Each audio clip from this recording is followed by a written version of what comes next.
जब मैं लूका तबीब की मार्फत लिखी गई खुदावंद यीशु मसीह की अंजील का मुतालिया कर रहा था तो एक बड़ा अहम सच सीखने को मिला जिसने मुझे तफ्शीश और तहकीक में डाल दिया कि खुदावंद यीशु मसीह मुर्दों में से जी उठने के बाद दो शागिर्दों पर अमूस की राह पर ज़ाहिर हुए जो यरूशलेम से तकरीबन 7 किलोमीटर का फासला था। उनके साथ गुफ्तगू करना शुरू कर दी और उनको कलाम की बातें बताना शुरू कर दी कि मसीह के बारे में क्या लिखा है, वो कैसे मसलूब होगा। तो ये बयान जब मैंने पढ़ा तो मुझे इस बात ने हैरान कर दिया कि खुदावंद यीशु मसीह ने दो शागिर्दों को कहा, जितनी बातें मूसा की तौरेत और नबियों के सहीफों और ज़बूर में मेरी बाबत लिखी हैं पूरी हुई। जब मैंने ये बयान पढ़ा तो इस बात के तजस्सुस में पड़ गया कि मैं ज़रूर इस बात की तस्दीक के लिए जो बात खुदावंद यीशु मसीह ने कही है पुराने अहदनामा पर गौर करूँगा। इसलिए मैं आज चाहता हूं कि खुदावंद यीशु मसीह की मौजूदगी वो कैसे नजर आता है, कैसे सांस लेता हुआ, रहाई देता हुआ, कलाम करता हुआ, जाहिर होता हुआ, गुफ्तगू करता हुआ पुराने अहदनामा की 39 किताबों में मौजूद है। जब हम पैदाइश की किताब का मुतालिया करते हैं तो यीशु मसीह जिंदगी का दम और औरत की नस्ल है। जब हम खरूज की किताब का मुतालिया करते हैं तो वो फसा का बर्रा है जो कुर्बान किया जाता था। अहबार की किताब में वो हमारा सरदार काहिन है जो खुदा और इंसान के दरमियान उस पाक तरीन मकाम में खड़ा होता है। गिनती की किताब में यीशु मसीह दिन में बादल का साहिबान और रात में आग का सतून है जो बनी इस्राएल कौम के आगे पीछे ऊपर नीचे होकर चलता था। इस्तिस्ना की किताब में वो मूसा जैसा नबी है जो खुदा के अलाही अहकाम की तालीम देता है। यशवा की किताब में वो हमारा निजात का सिपा सलार है। कज़ात की किताब में वो हमारा मनसब और आइन बख्शने वाला सादक काजी है। रूत की किताब में वो हमारा रिश्तेदार और अपना निजात दहिंदा है। पहला और दूसरा सैमुअल वो हमारा काबिले नबी भरोसा है। सलातीन और तवारीख में वो हमारा बा इख्तियार बादशाह है।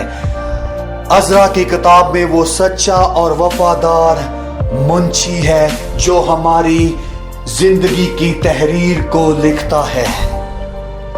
नहमिया की किताब में वो हमारी जिंदगियों की गिरी हुई दीवारों को दोबारा तामीर करने वाला मोमार है। आस्तर की किताब में वो मर्दगी की तरह हमारा हौसला है। अय्यूब की किताब में वो हमारा अबई कफारा देने वाला है। ज़बूर की किताब में वो हमारा अच्छा चुपान और सुबह का गीत है। इमसाल की किताब में वो हमारी हिकमत है। वाज की किताब में वो मौसम और वक्त और हर एक चीज में दस्तयाब है। गजलो गजलात में वो हमारा मोहब्बत करने वाला दुल्हा है।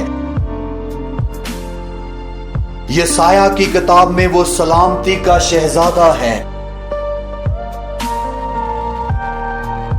यर्मिया की किताब में वो सादक शाख है। नोआ की किताब में वो नोहा करने वाला हमारा नबी है। हिजकियल की किताब में वो 4 अजीब चेहरों वाला मर्द है। दानियल की किताब में वो आग की जलती हुई भट्टी में सबसे आगे खड़ा हुआ शख्स है। होसिया नबी की किताब में वो बेवफाओं के साथ अबदी मोहब्बत करता हुआ नजर आता है। योएल की किताब में वो रूहुल कुद्दस और आग से बपतिस्मा देने वाला है। आमोस की किताब में वो हमारे गुनाहों का बोझ उठाने वाला है। अब्दिया की किताब में वो बचाने में जोरावर और कादरे मुतलिक है। यूना की किताब में वो हमारे गुनाहों की बस्ती में दूर दराज के मुल्क से आने वाला मिशनरी है जो खुदा का पैगाम देता है। पीका की किताब में वो हमारे खुशनुमा कदमों को खुशखबरी की बुलाहट के लिए पैगाम देता है। नाहूम की किताब में वो खुदा के बरगजीदा लोगों के बदला और सिला देने वाला खुदा है। हबक्कूक की किताब में वो खुदा का ऐसा मुबश्शिर है जिसकी पुकार ये है कि अपने कामों से और उन बुरी बातों से बहाल हो और हमेशा की जिंदगी पाओ।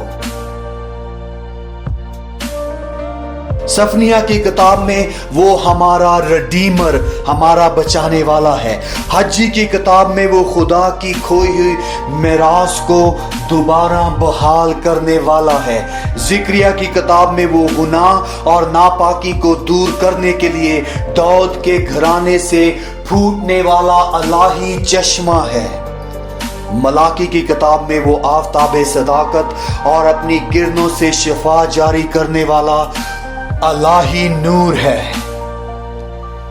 इसलिए खुदावंद यीशु अल मसीह की मौजूदगी पुराने अहदनामा में नजर आती है। खुदावंद आपको बरकत दे।